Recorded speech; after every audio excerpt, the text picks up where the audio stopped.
Hello, good morning. Gagawa tayo ng batil patong kung ano lang yung laman ng ref natin yung nilagay natin kasi wala tayong mga atay. Kung ano lang yung meron. Yan, meron akong frozen na beef. Wala tayong kalabaw eh. Lagyan natin ng pork. Frozen din yung bawang. Sibuyas. Meron tayong tauge. Kailangan lang natin iwahiwain. Tapos hugasan, tapos ready for cook na. Ay, olive oil uli. Ito gamit namin eh. Olive oil. Generous of virgin. Pag virgin, dapat generous ka. Sabay na natin bawang tsaka sibuyas. Mabilisan lang to. Sabay na natin yung chorizo. Lagyan na natin yung toge. Tapos yung cabbage. Konting asin. Tapos,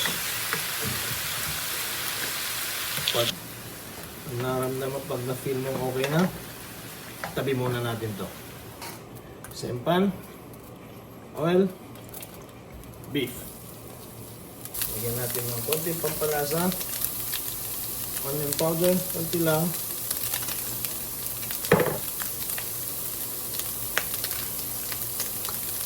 Garlic powder.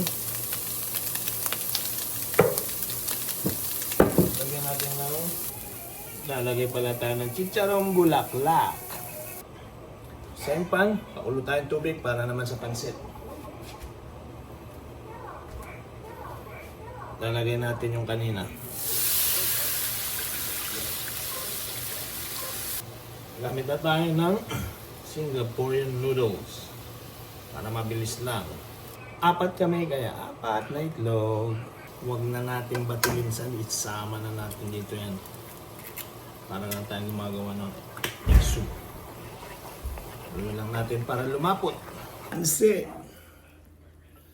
Sana kung white noodle ay yung egg noodle to egg noodles. Patong natin yung ating gulay kanina. And konting chorizo.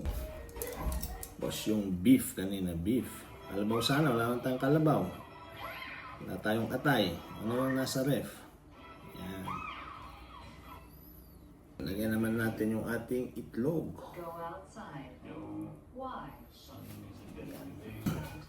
Natin ng toppings. Mga pork. Pork. Crispy pork. Higit sa lahat, i-overload na natin. Chicharong bulaklak. Magang umaga, chicharong bulaklak. Yan yun, tama yun.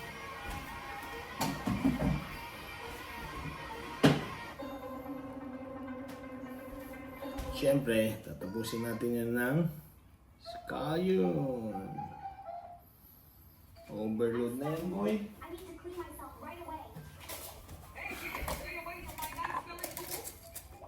Mas konting anik-anik. Yan.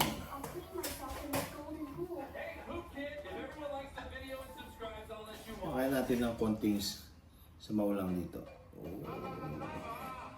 Kasi ang medyo basa-basa ng konti. Sinabaw natin kaninang itlog, batil.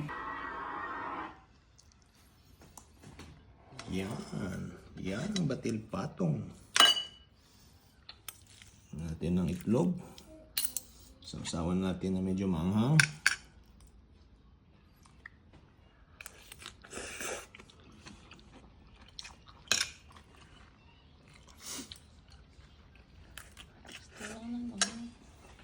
Pwede na kayong gumawa ng sarili nyong batil patong homemade. Kaya nyo yan.